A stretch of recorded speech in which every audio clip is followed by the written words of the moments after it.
और देखिए रूस यूक्रेन युद्ध पर बड़ी खबर आपको बताएं। यूक्रेनी सैन्य ठिकानों पर रूस का MLRS से बड़ा हमला हुआ। रूसी सेना ने यूक्रेनी ठिकानों पर रॉकेट बरसाए। रूस के हमले में यूक्रेन के कई ठिकाने तबाह हो गए।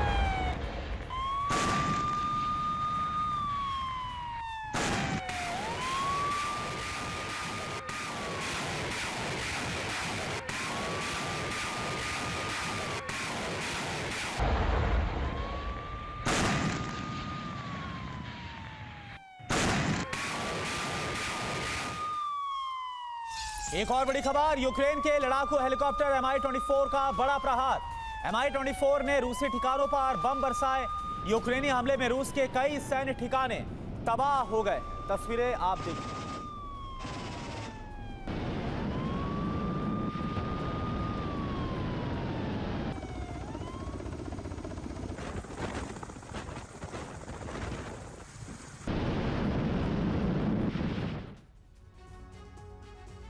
फ्रांस के राष्ट्रपति ने एक ऐसा कदम उठाने का फैसला ले लिया है जिससे पूरे यूरोप का मानचित्र बदल सकता है। रूसी खुफिया एजेंसी की रिपोर्ट है कि यूक्रेन युद्ध में फ्रांस अपनी सेना को उतारने वाला है। खबर यह भी है कि यूरोपियन यूनियन भी यूक्रेन में फौज उतारने पर विचार कर रही है। यह तय है कि अगर यूक्रेन युद्ध में NATO सेना उतरी तो विश्व युद्ध का बिगुल बज जाएगा। पुतिन ने इसकी तैयारी भी कर ली।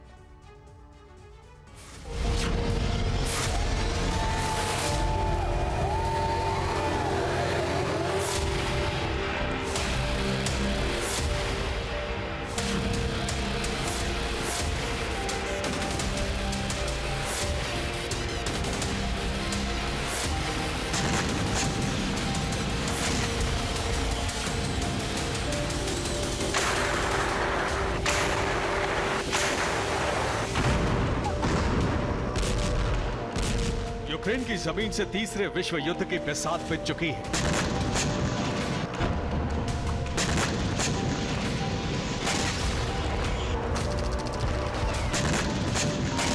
क्योंकि फ्रांस के राष्ट्रपति ने सेना को यूक्रेन पहुंचने का ग्रीन सिग्नल दे दिया है।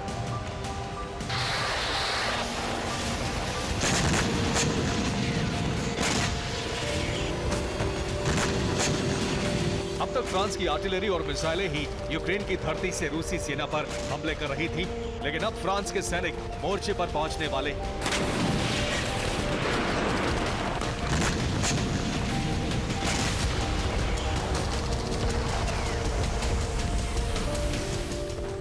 रूसी खुफिया एजेंसी FSB का दावा है कि फ्रांस गुप्त तरीके से अपनी सेना को यूक्रेन में उतारने का मन बना चुका है। रूसी खुफिया एजेंसी को यह जानकारी मिली है कि फ्रांस ने यूक्रेन में अपने सैनिकों को भेजने का फैसला ले लिया है।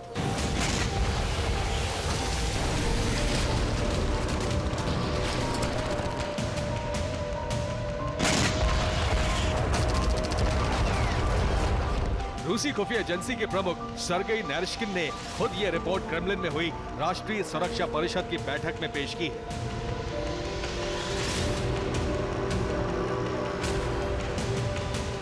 इस रिपोर्ट में दावा किया गया है कि फ्रांस 2000 सैनिकों की टुकड़ी तैयार कर चुका है। इसे गुप्त तरीके से यूक्रेन के मोर्चे पर भेजा जाएगा। ये सैनिकों की पहली टुकड़ी है। इसके बाद फ्रांस दूसरी टुकड़ी भी यूक्रेन भेज सकता है।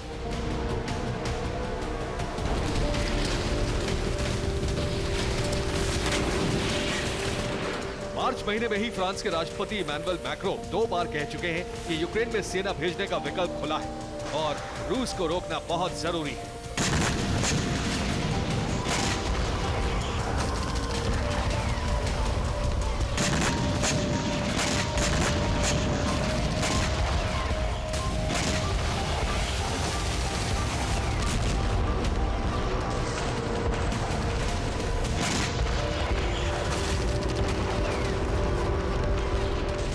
फ्रांस के राष्ट्रपति ने डिप्लोमेटिक बयान से ये भी संकेत दिए हैं कि युद्ध उनकी जमीन से दूर नहीं और फ्रांस की आत्मरक्षा के लिए सभी विकल्प खुले।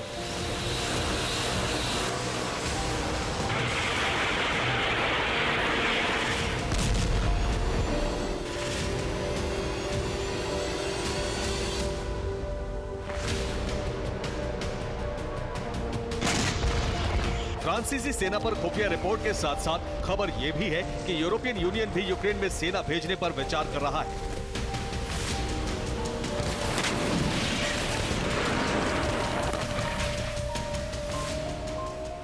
यूरोपियन यूनियन के एक अधिकारी ने दावा किया है कि ईयू समिट में मैक्रो के प्रस्ताव पर विचार किया जाएगा, लेकिन समिट के एजेंडे में इसे नहीं रखा गया है।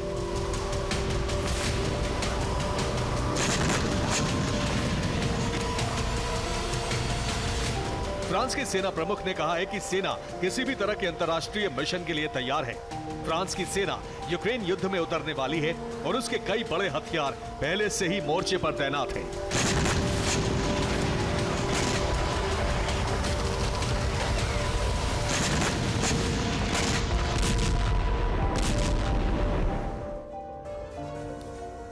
तो फ्रांस के कई अहम वेपन सिस्टम यूक्रेन में पहले से मौजूद है। इनमें पहले है एंटी टैंक सिस्टम यूक्रेन में फ्रांस से आए AT4 रॉकेट लॉन्चर, मिलान सिस्टम और मिलान मिसाइलें ईस्टर्न फ्रंटलाइन पर तैनात हैं। आर्टिलरी हथियारों में फ्रांस की TRF-1 होवित्जर है। सीजर गन और यूनिटरी रॉकेट लॉन्चर भी यूक्रेन को बहुत पहले ही दिए जा चुके हैं।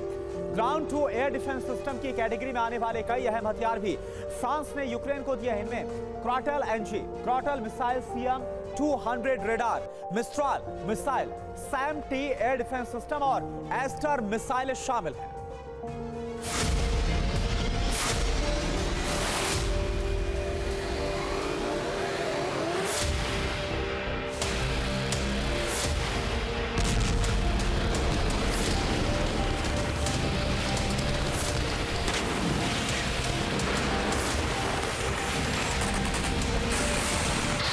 फ्रांस ने कहा है कि वो दूसरे विश्व युद्ध के बाद सबसे बड़े युद्ध अभियान की तैयारी कर रहा है।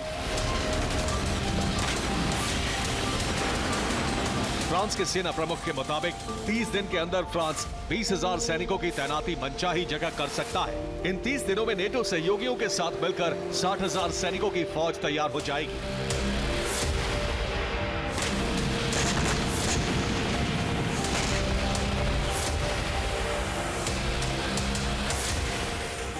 लेकिन सवाल यह है कि आखिर मैक्रो अचानक युद्ध के पक्षधर कैसे बन गए।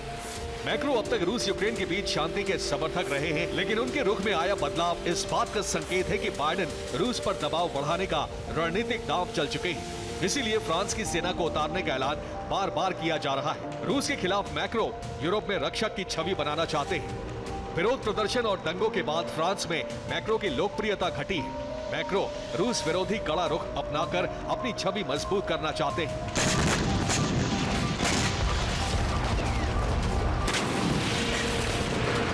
लेकिन मैक्रो की महत्वाकांक्षाओं को समझकर राष्ट्रपति पुतिन जीत के तुरंत बाद ही ये संकेत दे चुके हैं कि अगर रूस पर हमला हुआ या यूक्रेन में नेटो सेना पहुंची तो विश्व युद्ध तय है।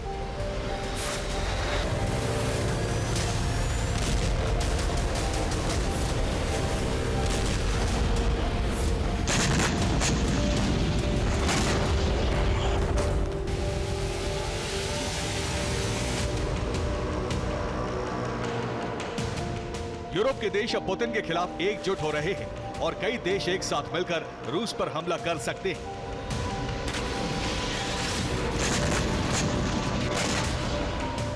फ्रांस अपनी सेना भेजने की तैयारी कर चुका है। जर्मनी भी फ्रांस के समर्थन में है। लिथुआनिया, लातविया, जॉर्जिया रूस पर हमला करने का समर्थन कर रहे हैं।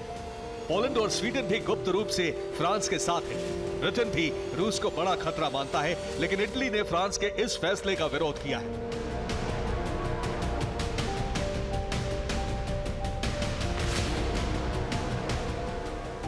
इटली की प्रधानमंत्री जॉर्जिया मेलोनी ने कहा है कि फ्रांस के इस कदम से युद्ध यूरोप में फैल जाएगा और हमें किसी भी तरह इससे बचना चाहिए।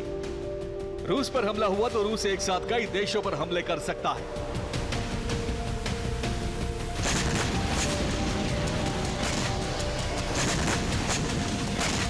रूस की थल सेना लिथुआनिया, लातविया और एस्टोनिया पर हमले शुरू कर देगी। बाल्टिक सागर में तैनात वॉरशिप और सबमरीन से पोलैंड, स्वीडन और फिनलैंड पर एक साथ हमले शुरू हो जाएंगे।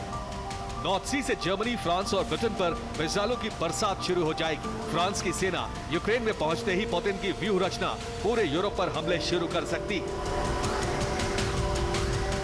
अमेरिका भी ये बखूबी जानता है और इसीलिए अमेरिका ने हाइपरसोनिक मिसाइल का टेस्ट किया है।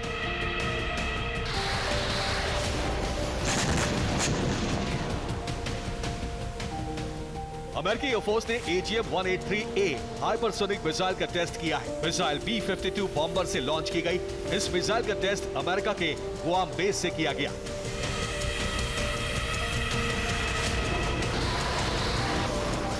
हाइपरसोनिक हथियारों की रेस में अमेरिका रूस से पीछे है, लेकिन इस टेस्ट के बाद यह माना जा रहा है कि अमेरिका में हाइपरसोनिक हथियारों का प्रोडक्शन शुरू हो सकता है।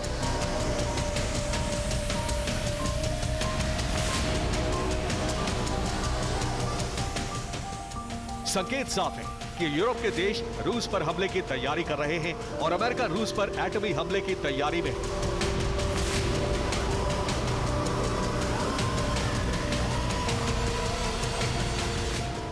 नेटो सेनाओं के यूक्रेन पहुंचते ही विश्व युद्ध की रणभेरी बच जाएगी। Bureau report, TV9, Bharatvarsh.